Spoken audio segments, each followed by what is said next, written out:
내가 진실로 너희에게 말하노니 이 세대가 지나기 전에 이 일이 다 일어나리라. 아멘. 마태복음 24장은 종말장으로 알려져 있죠. 예수님께서 제자들의 질문에 대답하시는 그 내용이 이제 종말에 관한 내용이 많기 때문에 마태복음 24장을 종말장이라고 합니다. 근데 우리는 예수님의 말씀 중에서 오늘 본문 34절 이 세대가 지나가기 전에 이 일이 다 일어나리라 라고 하는 말씀을 볼 때, 읽을 때 우리 마음속에 온갖 의구심이 들 수밖에 없죠. 왜냐하면 이 세대라 하면 보통 30년에서 40년을 말합니다. 근데 예수님은 이미 2000년 전에 이 말씀을 하셨죠. 따라서 예수님의 이 말씀이 현실과 역사적 사실과 다르지 않는가 라고 하는 그런 생각이 들 수밖에 없습니다.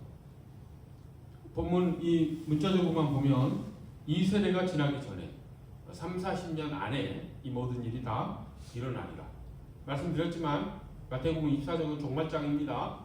그러면은 한 2000년 전에 이 인류는 종말을 맞이했어야 되는데 아직까지 종말이 오지 않았죠.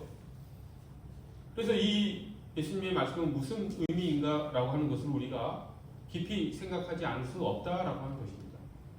한 가지 우리가 전제해야 될 게 있습니다. 예수님의 말씀은 거짓이 없습니다. 예수님은 결단코 가벼운 말씀을 하실 분도 아닙니다. 그분의 말씀은 모두 다 진리입니다. 그렇다고 한다면 우리는 이 말씀이 잘못됐다, 예수님이 착각이었다 이런 식으로 바라보는 생각은 잘못된 생각이죠. 실제로 그렇게 생각했던 신학자들도 있습니다. 하지만 예수님이 잘못된 것이 아니라 그 신학자들이 잘못된 것이겠죠. 우리는 그 전제하에서 성경을 바라봐야 합니다. 예수님께서 이 세대가 지나기 전에 이 일이 다 일어나리라 라고 하는 이 말씀은 따라서 진리입니다. 이 진리를 바탕으로 우리가 이 말씀을 받아야 된다라고 하는 것이죠. 그렇다 하더라도 믿음이 뭔가 불합리한 것을 무조건 마음속에 받아들이는 것을 의미하지는 않습니다. 따라서 우리는 예수님이 말씀의 진의가 어디에 있는지, 우리가 놓치고 있는 것은 무엇인지, 우리가 착각하고 있는 것은 무엇인지 살펴봐야 되겠지요. 그러기 위해서는 마태복음 전체를 24장 전체를 다시 읽어봐야 할 것입니다. 34절에 하신 이 말씀을 우리가 맥락적으로 이해하기 위해서는 먼저 24장 1절부터 우리가 찬찬히 살펴봐야 합니다. 제자들은 성전을 지나가며 예수님과 함께 성전을 지나가면서 어떻게 합니까? 제자들이 성전 건물을 가리켜 보이려고 나왔다라고 되어 있습니다. 이 말을 잘 살펴보면 성전 건물을 제자들이 아주 자랑스러워하는 마음이 담겨져 있다라고 하는 것이 이 문장에 엿보이죠. 제자들이 예수님께 나오는데 어떻게 나오냐면 이 성전 건물들을 가리켜 보이려고 그렇게 나왔다라고 합니다. 당시 헤롯이 세운 그 성전은 대단히 웅장하고 화려하고 그 규모도 어마어마했습니다. 사람이 그 성전을 보면 압도적인 어떤 위압감이 느껴지고 경건함이 느껴지는 그런 건축물입니다. 그런데 이제 그 성전이 이 제자들은 유대인이었죠.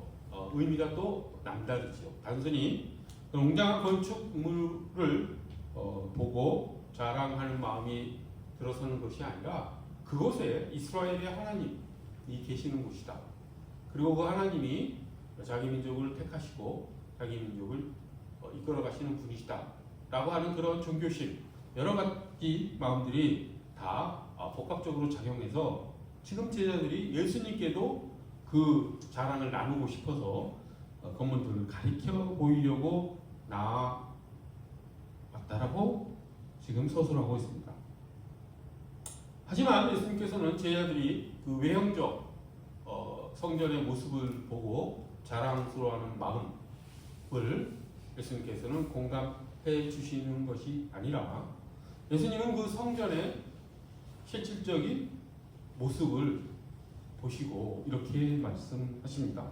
2절을 보십시오. 너희가 이 모든 것을 보지 못하느냐? 내가 진실로 너희에게 이르노니 돌 하나도 돌 위에 남지 않고 다 무너뜨려지리라. 이렇게 말씀하십니다. 성전이 폐허가 된다는 말씀이죠. 제자들이 그토록 자랑스러워했던 그 웅장한 건물이 돌 위에 돌 하나도 남지 않을 만큼 폐허가 된다, 무너진다라고 예수님께서 말씀하십니다. 이 말씀을 제자들이 마음에 담았겠지요, 당연히. 그리고 감난산 위에 앉아 있을 때 제자들이 아주 조심스럽게 예수님께 여쭤봅니다. 어떻게 여쭤봅니까? 어느 때 이런 일이 있겠사오며 또 주의 임하심과 세상 끝에는 무슨 징조가 있사오리이까? 이렇게 물어봅니다. 제자들은 성전이 무너지는 것이 세상 끝이라고 생각했겠지요. 그리고 세상 끝 날에 주님이 재림하신다라는 생각도 가지고 있었습니다. 그래서 제자들은 이 질문을 한 가지로 한 것이죠. 근데 실질적 내용을 따져보면 크게 세 가지죠. 어느 때 이런 일이 있겠습니까? 첫 번째, 주의 임하심이 어느 때입니까? 셋째, 세상 끝에 무슨 징조가 있겠습니까? 이렇게 세 가지를 물어본 것이라고 할 수 있습니다. 근데 제자들은 이 세 가지가 다 같은 시기에 일어난다라고 생각하고 이렇게 질문을 했습니다. 그들에게 성전은 하나님이 거하시는 것이고 그 성전이 무너진다라고 하는 것은 세상의 끝이라고 생각을 했기 때문이고 그때 주님은 다시 오실 것이라고 생각했기 때문입니다. 그러나 예수님은 이 질문에 대해서 세 층위로 대답을 하십니다. 세 가지 질문이었죠. 답변도 세 층위로 하시는데 세상 사람들은 이제 이 일이 같이 일어날 것이라고 생각을 하지만 예수님은 이것이 제자들의 질문이 같이 일어나지 않는다라고 하는 것을 아시죠. 당연히 하나님이신 예수님은 당연히 아시겠죠. 그래서 질문에 대한 실질적으로 한 가지 질문을 예수님께서는 세 층으로 대답하신 것이죠. 간단하게 보면 사실 우리가 예수님이 이제 초림하신 지 2000년이 지난 지금 예수님의 이 말씀이 어떻게 성취됐는지를 우리가 확인할 수 있는 것이 있습니다. 그것이 무엇이냐면 그 예루살렘 성전, 헤로스 성전이 돌 위에 돌 하나도 남아있지 않고 다 무너진다라고 하는 것은 우리가 역사적 사실로 우리가 똑똑히 목격했지요. 예수님이 이 말씀을 하시고 나서 실제로 이 세대가 지나기 전에 예수님이 이 말씀을 하실 때는 AD 3, 40년경 되는데 30년 좀 지났겠지요. 성전이 무너지고 돌 위에 돌 하나도 남지 않은 사건이 벌어지는데 로마 제국의 이스라엘 독립운동을 진압하는 과정에서 일어나죠. 그것이 AD 70년에 일어납니다. 정말 예수님 말씀 하나도 틀리지 않고 이 세대가 지나기 전에 성전은 돌 위에 돌이 하나도 남지 않고 무너져 버린 것이죠. 따라서 오늘 제가 말씀드렸던 내가 진실로 너에게 말하노니 이 세대가 지나기 전에 이 일이 다 일어나리라 라고 하는 말씀은 실제로 역사적으로 성취되었다라고 하는 것을 그 누구도 부인할 수 없습니다. 실제로 성전은 그렇게 무너져 내렸습니다. 그러나 예수님께서는 성전의 무너짐과 세상의 끝 그리고 주의 임하심 즉 재림이 동시에 일어나는 사건이 아님을 예수님은 너무도 잘 알고 계셨지요. 아직 세상은 끝나지 않았고 그리고 예수님의 재림도 아직 일어나지 않았습니다. 이것은 미래의 일이죠. 그 당시 제자들이 보기에는 아주 먼 미래의 일이고 오늘의 우리가 보기에도 언제 일어날지 모르는 일입니다. 따라서 예수님께서 지금 대답하시는 이 말씀 속에는 크게는 두 가지 층위가 있지요.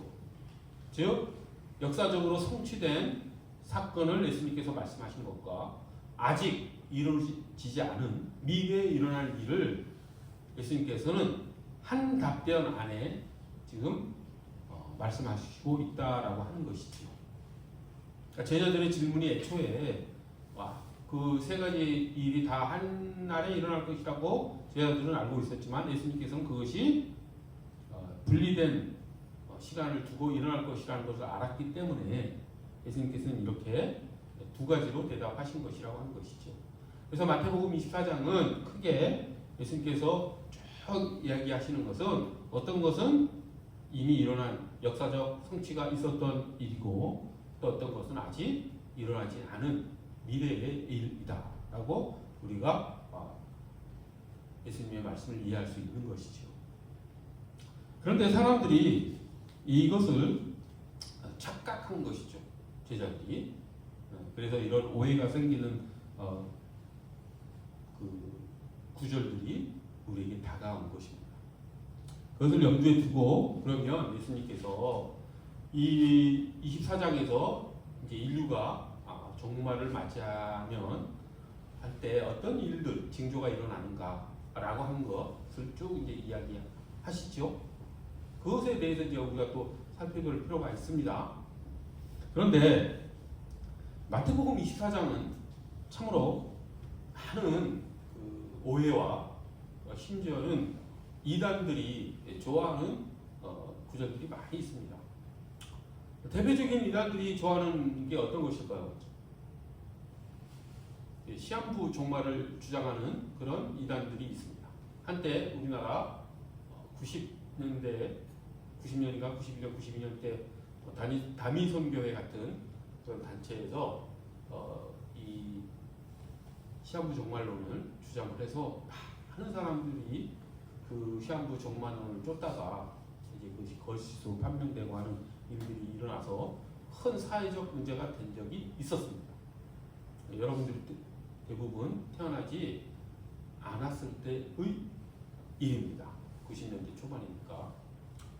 근데 이제 시한부 종말론이 이제 이단이라고 이야기할 수밖에 없는 이유는 무엇이겠습니까? 시한부 종말론을 이제 자기 신앙으로 삼으면 어떤 현상이 나타날까요? 오늘의 삶에 성실하지 않습니다. 현실을 도피하지요. 그리고 다가올 이제 정해진 시간에 다가올 그 한 시점을 위해서 모든 것을 다 몰빵하죠. 그래서 잘못된 신앙으로 갈 수밖에 없습니다. 그러면 누가 이익을 볼까요? 시한부 종말론 교리 교주가 이익을 보죠. 여러분들은 이제 종말이 얼마 남지 않았으니 여러분이 가진 모든 것을 다 나에게 바치십시오. 이 논리 구조가 탄탄하게 들어섭니다. 그래서 실제로 그렇게 하지요. 자신의 모든 것을 다 바치고 그리고 그 한날을 위해서 살아갑니다. 그러니까 현실을 살아가는 것이 아니라 망상 속에서 살아가게 되는 신앙을 갖게 되지요.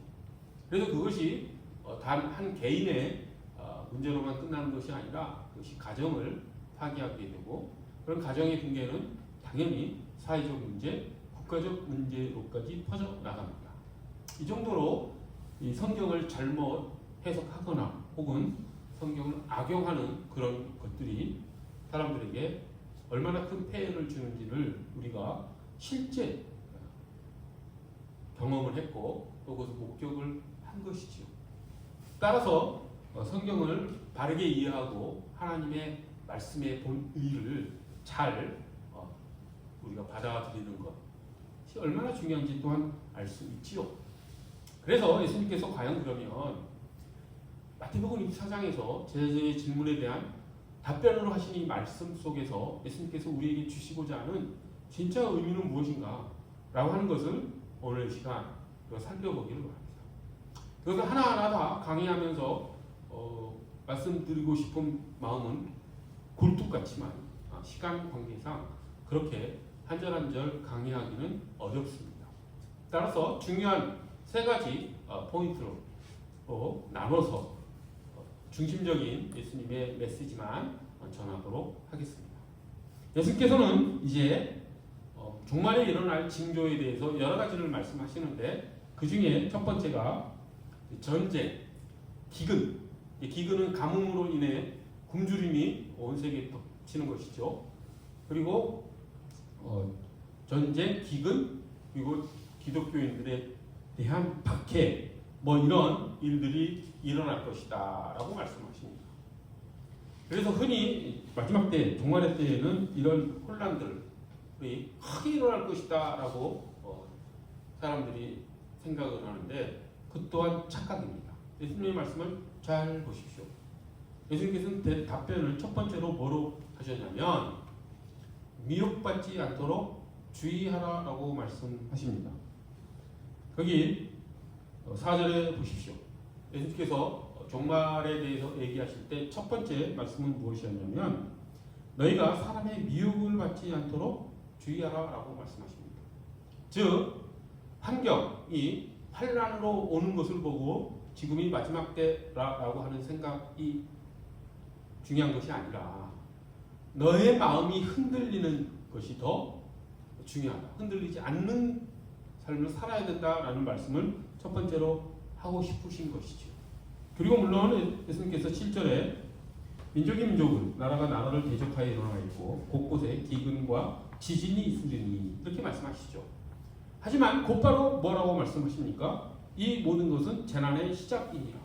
이게 마지막 때의 확실한 일이 아니라 이제 시작이라고 말씀하시지요. 그리고 9절에서 이제 기독교인들이 박해받는 모습이 나옵니다. 그리고 10절, 11절에 이제 많은 사람들이 실족하고 미혹받고 거짓 선지자고 나타나고 하는 일들이 나타납니다. 그런데 이 마지막 때에 가장 크게 나타나는 특징은 12절에 나옵니다. 이것이 진짜 마지막 때 징조의 가장 큰 특징이라고 할 수 있는데 그것이 무엇이냐면 불법이 성함으로 많은 사람의 사랑이 식어지리라. 즉 예수님이 오시기 전 인류는 이 사랑이 식어지는 상태를 보인다라고 하는 것이죠. 불법이 성함. 이 말씀의 의미가 무엇이겠습니까? 사람들이 사랑을 안 해서 결혼도 안 하고 연애도 안 하고 그런 시대를 말하는 것일까요? 당연히 아니겠죠. 성경에서 말하는 사랑은 그런 남녀 간의 사랑이나 감정적인 사랑을 말하지 않습니다.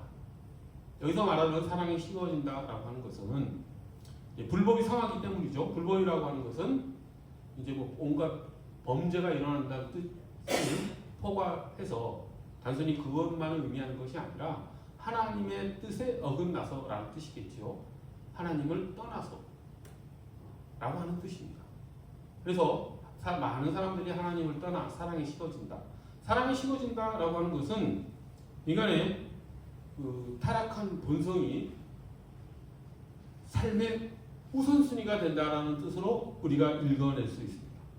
사랑이라고 하는 것은 관계적이죠. 하지만 인간의 타락한 본성은 자기중심적입니다. 인간의 타락한 본성과 사랑은 양립할 수가 없지요. 그래서 사랑이 식어진다라고 하는 것은 인간의 타락한 본성, 자기중심성이 극단화되는 것을 말합니다. 그런데 우리가 오늘날 우리 세대를 바라볼 때 자기중심성이 인류 역사상 가장 큰 세대라고 하는 것을 부정할 수가 없습니다. 오늘날 현대인만큼 자기에게 많은 시간을 투자하고 자기에게 많은 돈을 투자하는 그런 세대가 인류 역사상 동서고금을 막론하고 없었다라고 하는 것이죠. 이것만큼은 우리 세대가 지금 종말에 어떤 모습들을 보이고 살아가는 그런 모습이지 않을까 싶습니다. 예수님께서는 그러한 모습 속에서 미혹에 빠지지 말라라고 말씀하신 것이죠. 그것이 예수님께서 말씀하시고자 하는 첫 번째 메시지입니다. 우리는 이 예수님의 메시지 속에 미래가 언제 올까라고 하는 그런 계산적인 시각, 그리고 종말의 때는 무엇이 나타날까라고 하는 그런 잘못된 호기심 궁금함으로 이 종말을 생각할 것이 아니라 그 종말이 언제 온다라는 생각이 아니라 어떠한 종말적인 상황에서도 우리가 미혹받지 않도록 우리가 살아갈 것을 예수님께서는 말씀하신다라고 하는 것이죠. 이게 예수님이 종말장에서 말씀하시고자 하는 첫 번째 메시지입니다. 종말의 징조나 종말의 시간을 신경 쓰지 말고 종말의 환경과 같은 일이 우리 상황 속에서 벌어진다 하더라도 미혹받지 않고 깨어 살아가기를 예수님께서는 바라시는 것이죠. 그래서 예수님께서는 놀라운 말씀을 이 24장 안에 포함해 넣지요. 종말의 때와 시간이 언제인지는 주님도 모르신다라고 말씀하지 않습니까? 천사도 모른다. 오직 하나님만 아신다라고 이야기합니다. 그러니까 우리가 종말을 생각을 할 때 그 종말의 때와 그 징조가 무엇인가 라고 하는 것을 우선적으로 생각하는 것은 잘못된 생각이라고 하는 것이죠. 인류 역사상 전쟁과 기근과 지진, 기독교인에 대한 박해 이런 종말의 징조들이 없었던 적이 단 한 번이라도 있었겠습니까? 없었습니다. 인류는 끊임없이 전쟁을 해왔고 지진은 일어났고 가뭄에 의한 기근 이런 자연재해는 인류를 끊임없이 덮여왔습니다. 언제나 종말의 징조는 있었다라고 하는 것이죠. 따라서 그런 종말의 징조들 환경은 그냥 기본값입니다. 그래서 예수님께서 지금 말씀하시고자 하는 것은 그런 기본값을 갖춘 세상 속에서 미혹받지 말라라고 하는 것이 예수님께서 이 종말장을 통해서 우리에게 주시고자 하는 진정한 말씀이라고 하는 것이죠. 그것을 우리가 받기를 간절히 원합니다. 우리는 누구나 개인적으로도 종말적인 징조, 종말적인 환경 가운데 놓일 수 있습니다. 자기에게 닥치는 고난이 정말 세상 모든 것이 다 무너지는 그런 것으로 다가옵니다. 그것을 경험하지 않는 사람이 어디 있겠습니까? 그랬을 때 그 환경을 바라보고 절망하거나 좌절하지 않고 먼저 자신의 마음의 중심을 하나님께 굳건히 하고 하나님을 신뢰하며 미혹받지 않는 태도로 우리가 살아갈 것을 그렇게 말씀하시죠. 그래서 예수님께서 24장을 읽어가다 보면 끝까지 견디라. 끝까지 견디는 자는 구원을 받으리라. 라고 하는 말씀을 또 우리에게 주십니다. 그것을 예수님께서 말씀하셨다라고 하는 그것이 이 종말장의 첫 번째 메시지. 그리고 두 번째 이제 종말장의 메시지는 아주 묘한 말이 이 종말장을 보면 나옵니다. 어떤 말이 나오냐면 14절을 보십시오. 마태복음 24장 14절을 보면 어떤 말이 나오냐면 이 천국 복음이 모든 민족에게 증언되기 위하여 온 세상에 전파되니 그제야 끝이 오리라. 이렇게 말을 합니다. 근데 이것도 잘못 읽으면 어떻게 읽냐면은 세상이 종말 오기 전에 복음이 온 세상에 다 전해지는구나. 복음이 다 전해져야 종말이 오는구나. 이렇게 이해를 하죠. 이 말씀은 그렇게 조건적으로 이해할 말씀이 아닙니다. 그건 어떤 의미냐면 인류 역사는 다시 한번 말씀드리지만 예수님이 초림하시고 예수님이 재림하시기 전까지 지금 2000년 정도의 시간이 흘렀죠. 앞으로 얼마가 더 흐를지 아무도 모릅니다. 예수님께서 분명히 이렇게 말씀하셨죠. 그 기간은 다 종말의 시대입니다. 우리는 그것이 엄청나게 긴 시간으로 느꼈지만 하나님께는 그게 1초의 의미도 같지 않지요. 그게 무슨 의미냐면 하나님은 시간을 초월하신 분이죠. 그래서 역사를 이야기하실 때 그 시간 순서에 구애받지 않고 하나님은 우리에게 말씀을 하십니다. 즉 우리는 이렇게 생각을 해보십시오. 영화를 볼 때 필름이 스크린에 이렇게 이게 투영되면서 이게 흘러가는 그림을 보고 동영상을 보고 우리가 영화를 이해를 하죠. 근데 하나님은 그럴 필요가 없으시죠. 하나님은 어떻게 영화를 만약에 보신다고 이해를 하냐면 하나님은 필름을 통째로 오십니다.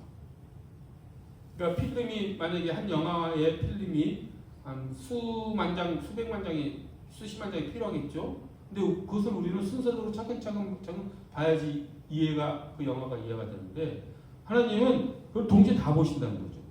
시간의 구애를 받지 않습니다. 이 현대 물리학자들도 인정하는 바입니다. 그러니까 시간은 흐르지 않는다. 우리는 시간을 강물의 흐름처럼 따라가면서 이해를 하는데, 하나님은 그 강물 전체를 다 바라보시죠. 그래서 하나님의 역사는 어떤 지도와 같은 것입니다. 우리는 동영상으로 흘러가는 듯이 이해를 하지만 하나님은 온 인류의 역사를 지도 보듯이 보신다라고 하는 것이죠. 그렇기 때문에 예수님께서는 이 종말장에서도 그런 관점으로 이 이야기를 우리에게 하십니다. 그래서 우리에게는 순서가 뒤죽박죽이고 이게 언제적 이야기가 어디가 어디냐 헷갈릴 수 있는데, 예수님은 그렇지 않으시죠. 시간을 초월하시고 영혼 속에 존재하시는 예수님께서는, 그리고 하나님은 우리에게 시간의 구애를 받지 않고 말씀을 주신다라고 하는 것이죠. 그렇기 때문에 이 사장이 어렵습니다.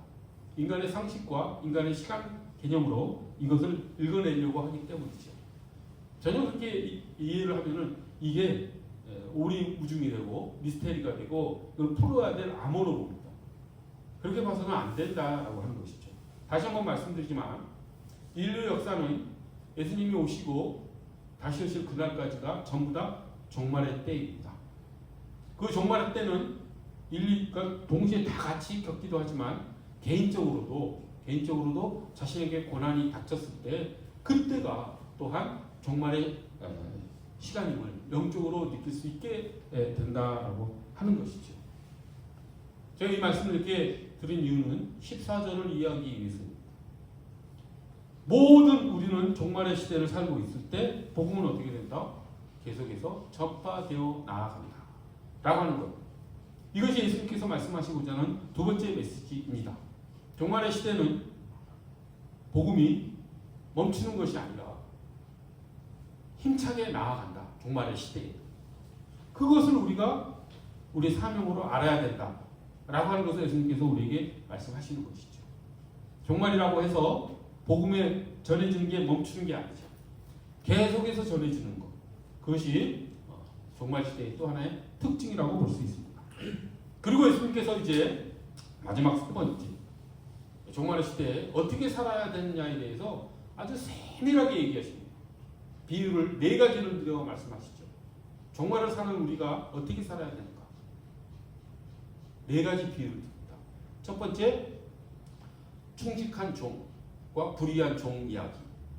두 번째, 열처녀 비유 이야기.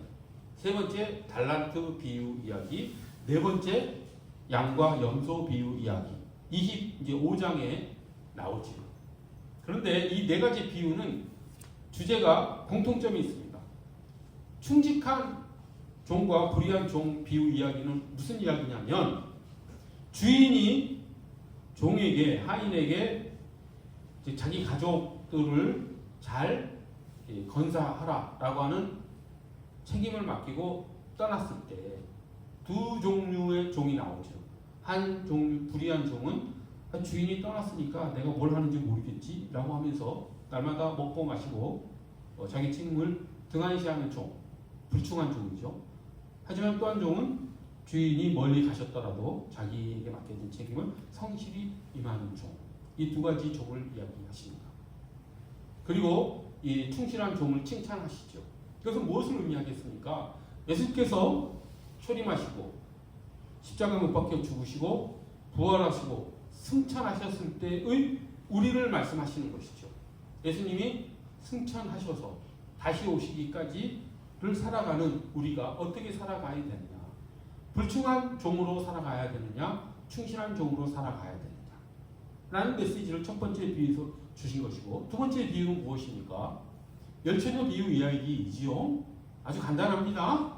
신랑이 이제 잔치 혼인날 언제 올지 모르는데 10명의 처녀가 기다리죠. 등불을 켜놓고 5명은 등불을 충분히 준비하고 기다리고 5명은 그냥 곧 오실 거야 뭐 이런 생각으로 준비를 철저하지 못하고 있었죠. 근데 신랑이 늦게 오다 보니 다섯 처녀는 여유분의 등불을 가지고 신랑을 등불을 켜서 맞이하러 나가지만 다섯 처녀는 어리석은 다섯 처녀는 어떻게 됩니까? 등불이 떨어져서 등불을 켜지 못해서 신랑을 마중하러 나가지 못하죠. 이 비유가 의미하는 바가 무엇입니까? 너무 간단하죠? 전체 24장과 연결해서 보면 깨어있으라는 뜻이죠. 항상 준비하는 삶을 살아가는 것이죠. 예수님이 언제 오실지 모르니 등불을 항상 준비하며 살라라는 이야기입니다. 세 번째 달란트 비유는 무엇입니까? 예수님께서 달란트를 한 달란트, 다섯 달란트, 열 달란트를 각각 종에게 나눠주고 가지요. 그런데 어떤 일이 벌어집니까? 종들 중에 자기가 받은 달란트를 가지고 열심히 사업을 해서 2배 이렇게 남기고 어떤 종은 어떻게 합니까? 그걸 땅에 묻어버리죠. 하는 주님이 그러니까 주인이 준 이 달란트를 잃어버리면 크게 책망받을까봐 자기가 받은 달란트를 땅에 묻어버립니다. 그래서 주님이 돌아오시고 나서 그 달란트를 땅에 묻은 종을 책망하시죠. 그리고 그 받은 달란트로 사업을 일으켜서 그 달란트를 배로 늘린 종들은 칭찬하시죠. 이 비유의 의미는 무엇입니까? 하나님께서 우리에게 주신 달란트 아시죠? 달란트가 탤런트, 하나님께서 우리에게 주는 재능이라고 하는 거. 그래서 그 재능을 어떻게 해라?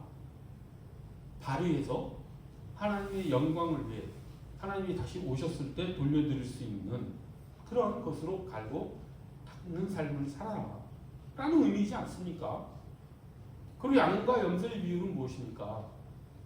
예수께서 마지막 때 사람들을 왼쪽 오른쪽으로 나누시죠.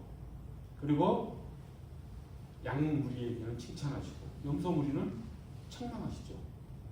양무리는 왜 칭찬받습니까? 예수님이 가난한 자의 모습으로 오셨을 때 그들은 물도 주고 밥도 주고 옥에 갇혔을 때는 뒷바라지도 해주고 그렇게 지극히 작은 자를 섬기는 삶을 살았죠. 하지만 염소무리는 그러지 못했죠. 책망받지 않습니까? 이게 무슨 소리입니까? 종말의 시대에 살아갈 때 사랑을 실천하며 살라. 하나님 사랑과 이웃 사랑을 나누지 말고 그것을 연결해서 사랑을 실천하며 살라는 의미이지 않습니까? 그러니까 종합적으로 보면 예수님께서 종말장에서 말씀하시고자 하는 그 네 가지 비유를 통해서 우리가 이제 결론을 맺어보면 정말 비유를 예수님께서 징조를 알려주시고 그 예수님의 말씀의 핵심은 항상 종말의 의식을 가지고 오늘을 성실히 그리고 오늘을 노력을 다해 하나님께 주신 달란트를 잘 활용해서 하나님께 영광 돌리는 삶을 그리고 사랑의 삶을 지극히 작은 자로 오는 하나님을 섬길 줄 아는 그런 사람으로 살아가라 라고 하는 그런 메시지를 예수님께서 우리에게 주신 거라고 하는 것이죠. 제발 우리는 이 마태복음 24장 종말장을 보면서 주님이 언제 오시나 물론 그런 소망의 마음은 있어야 되지만 지나치게 이 종말의 징조들을 현 시대에 일어나는 어떤 전쟁 어떤 사람들은 지금 이란과 이스라엘이 전쟁이 일어나는 것을 보고 야 마지막 때가 왔다 라고 막 흥분하는 사람들이 있습니다. 잘못된 성경관을 가진 사람입니다. 예수님께서는 그렇게 성경을 바라보라고 얘기하지 않습니다. 이단들이 그것을 이용하는 너무 좋죠. 지금 이스라엘과 이란이 싸우니 얼마나 이 24장을 들먹이면서 지금의 종말의 때다. 너희 가진 모든 재산을 다 바쳐라. 뭐 이런 논리 구조로 가기가 참 쉽습니다. 그렇지 않다라고 하는 것 우리가 오늘 살펴봤습니다. 세상은 예수님이 오셨을 초림했을 때나 지금이나 다 종말의 징조와 환경 가운데 우리는 살아갑니다. 그때 우리는 미혹되지 않고 복음을 전하며 오늘의 삶을 성실히 임하는 것 그것이 정말 의심을 가지고 바르게 정말론적인 기독교적인 삶을 살아가는 것이라고 하는 것을 꼭 명심했으면 좋겠습니다. 그렇게 주님께서 주시는 메시지에 올바로 반응하며 살아나가는 우리 모두가 되기를 간절히 소원합니다. 기도하겠습니다. 거룩하고 자비로우신 하나님 아버지, 예수님께서 이 땅에 오시고 다시 오실 그날까지 우리가 예수님의 다시 오심을 소망하며 주님께서 우리에게 맡겨주신 바 사명을 성실히 임하며 살아갈 수 있도록 저희를 이끌어 주시옵소서. 하나님, 미혹받지 않도록 환경과 그런 징조 가운데 저희가 휘둘리지 아니하고 항상 주님 주시는 그 믿음으로 저희가 살아갈 수 있도록 흔들리지 않고 살아갈 수 있도록 저희를 이끌어 주시옵소서. 언제나 주님께서 주신 그 달란트를 하나님을 위해 사용할 줄 아는 우리 모두가 되기를 간절히 바라오며 귀하신 예수 그리스도 이름 받들어 기도드립니다.